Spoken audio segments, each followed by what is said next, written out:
Hello everyone, welcome to Focal Point. This question was asked in GATE 2019.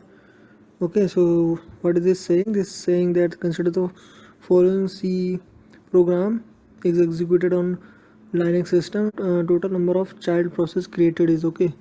So first we need to find that how many times this fork is called. Okay, in the for loop, and after that we can tell that 2 to the power n minus 1 child process will be created. Okay, so we need to tell how many times the fork is executed in this for loop. Okay, so we have taken this integer I and we are going from 0 to 9. Okay, so how many times this condition will be true? So this condition will be true in the case of even I. Okay, so in the even I this condition will be true.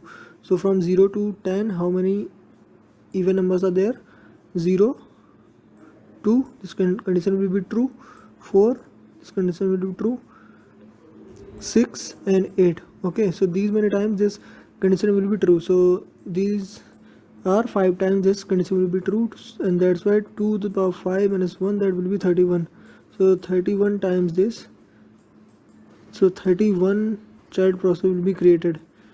Why is that happening? Because this loop will be executed 5 times. Okay, so at each time of these 5 times, first time 1 2 3 4 5, so at here this again will be four times, 4 child process will be created, and after that 3, and this will also happening in this case, and that's why those all sum will be 31. Okay, so this is how this 31 child process will be created. So the shortcut is 2 to the power n, shortcut is 2 to the power n minus 1. Okay, so these many child process will be created in here. Okay, thank you so much.